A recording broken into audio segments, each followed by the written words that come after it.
Channel does not promote any violent, harmful, or illegal activities. All content provided by this channel is meant for an educational purpose only. দিল্লিতে কর্মরত পরিযায়ী শ্রমিকদের হয়রানি বন্ধে সাহেবগঞ্জে BDO অফিসের সামনে বিক্ষোভ প্রদর্শনের পর বিডিও নীতিশ তামাংকে ডেপুটেশন সারা ভারত ফরওয়ার্ড ব্লকের। সোমবার বিকেল 3টে নাগাদ সাহেবগঞ্জে দিনহাটা 2 নম্বর ব্লক সমষ্টি উন্নয়ন আধিকারিককে 4 দফা দাবিতে ডেপুটেশন প্রদান করল সারা ভারত ফরওয়ার্ড ব্লক। উপস্থিত ছিলেন সারা ভারত ফরওয়ার্ড ব্লকের জেলা সম্পাদক মণ্ডলীর সদস্য আব্দুর রৌফ, পূর্ব লোকাল কমিটির সম্পাদক অজয় রায়, সভাপতি বিকাশ মণ্ডল, লোকাল কমিটির সম্পাদক একরামুল হক, আজিবর শেখ ছাড়া অন্যান্য নেতৃত্ব।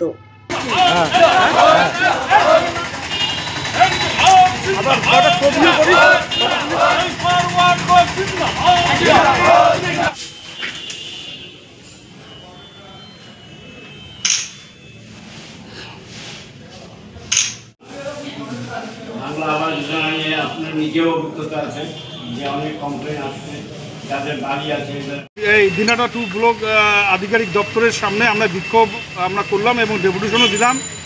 আপনারা জানেন ইতিমধ্যেই দিল্লিতে কর্মসন্ধানী বাঙালি শ্রমিক যারা আমাদের দিনহাটা 2 নম্বর ব্লকের প্রায় 35,000 মানুষ দিল্লিতে তার আশপাশ এলাকায় থাকেন, তারা বাংলায় কথা বলেন। তাদেরকে নানা সময় হ্যারাসমেন্ট করা হতো বাংলাদেশি বলে, আবার নতুন করে সেই বাংলাদেশি তকমা দিয়ে তাদেরকে গ্রেপ্তার হয়রানি করা হচ্ছে। এই নাগরিকদের যাতে হয়রানি না করে দিল্লির পুলিশ, তার দায়িত্ব আমাদের এই রাজ্যের প্রশাসনকে নিতে হবে, রাজ্য সরকারকে যেমন নিতে হবে এই এলাকার প্রশাসনকেও নিতে হবে। এই দাবি আমরা করি। দ্বিতীয় আরেকটি বিষয়, ভারত বাংলাদেশ বিনিময়ের পর ছিটমহল বিনিময় হয়েছে।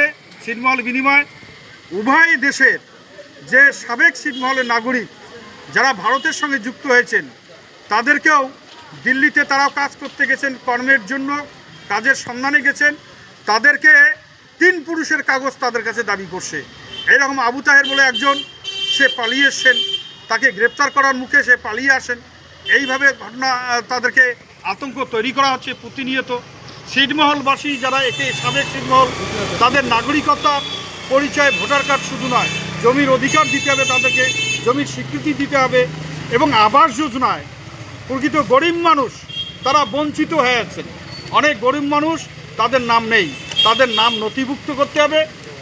তার কাটা বেড়ার অপর প্রান্তে যে জমিগুলো আছে বিএসএফ 3 ফুটের উপরে চাষ করতে দেয় না।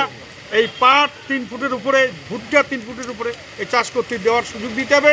অবাধে যাতায়াতের কৃষকদের ব্যবস্থা করে দিতে হবে। কি আশ্বাস দিলেন বিডিও সাহেব? যা বলছেন তিনি উদ্যোগী হচ্ছেন, একমত হয়েছেন, তিনি উপযুক্ত ব্যবস্থা গ্রহণ করবেন এই সমাধানের জন্য।